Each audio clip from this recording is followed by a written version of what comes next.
wabarakatuh. Welcome back to my channel, Khair Official. Pada kesempatan kali ini, aku akan sharing berbagi pengalaman tentang pengalaman pertama aku lahiran sesar di rumah sakit dan bisa di cover BPJS, dan apa saja yang harus bayar. Mari kita simak video ini sampai selesai ya. Nah, aku lahiran sesar itu pada tanggal 4 Juni kemarin. Jadi udah 2 bulan ya. Aku bikin video ini pada tanggal 1 Agustus. Nah, pertama kali lahiran sesar, kenapa aku harus lahiran sesar? Pertama karena aku punya hipertiroid. Yang kedua karena tekanan darah tinggi. Kemarin pas waktu mau lahiran itu aku darahnya 170. Jadi dokter memutuskan untuk lahiran sesar. Gitu teman-teman.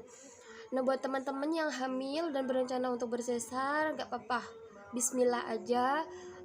Seluman-seluman selamat, bismillah, semoga dilancarkan dan tidak ada halangan satu apapun. Sehat dedek bayi dan ibunya juga sehat. Nah, setelah itu ketika dokter memvonis untuk lahiran sesar itu aku sedih ya, karena apa? Gini, aku pengen ngerasain gimana rasanya lahiran normal, tapi qadarullah Allah menakdirkan lain. Aku harus lahiran sesar pada saat tanggal 4 Juni di salah satu rumah sakit Bangkalan. Dan selain hipertiroid dan darah tinggi, aku juga ada bukan vonis. Dokter bilang kalau anak aku tuh kepalanya tuh nggak masuk poros pada panggul, jadi miring gitu kepalanya bayinya.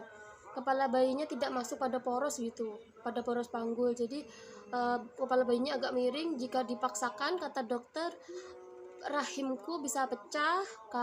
Satu itu, yang kedua bisa pendarahan hebat. Jadi dokter memutuskan untuk sesar. Dan untuk biayanya bisa di cover BPJS atau enggak, alhamdulillah kemarin aku pakai KIS yang dari pemerintah itu bisa di cover semuanya, baik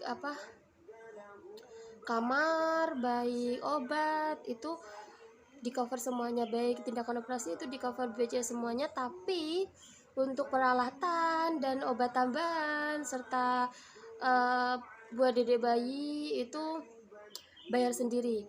Dan kemarin karena aku penderita hipertiroid, alhamdulillahnya anakku tuh masuk ke kategori BBLR, bayi dengan berat badan lahirnya rendah. Kemarin anak aku lahir beratnya tuh cuman 2,5 kg, belum dibersihkan. Setelah dibersihkan, kata dokter beratnya cuman 2,1 kg. Sedih sih teman-teman. Nggak apa-apa, tapi setelah itu untuk kamarnya kita kalau pakai KIS diberi kamar kelas 3, dan itu hanya diberi batasan waktu selama 3 hari.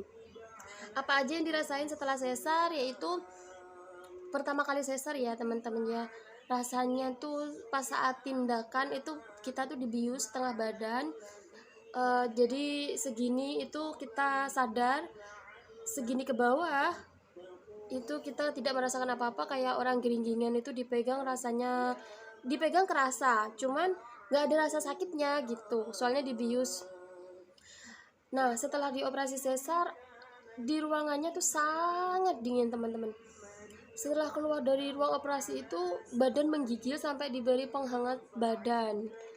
Setelah diberi penghangat badan dan biusnya hilang, baru kita dikembalikan ke kamar. Rasanya masya Allah, 3 hari pertama di rumah sakit itu setelah pasca tindakan operasi sesar tuh rasanya buat gerak aja tuh sakitnya minta ampun. Tapi sama bidannya, yang sama susternya itu diberitahu, dan sama dokternya itu diberitahu bahwa tindakan operasi sesar itu beda dengan tindakan operasi yang lainnya, yang dimana operasi sesar itu harus banyak gerak. Semakin kita banyak gerak itu semakin cepat sembuh. Tapi kalau di operasi yang lain jangan banyak gerak tuh dulu, takutnya jahitannya sobek. Nah, kalau di operasi sesar kita dianjurkan banyak gerak supaya jahitannya itu cepat tertutup sama daging, dan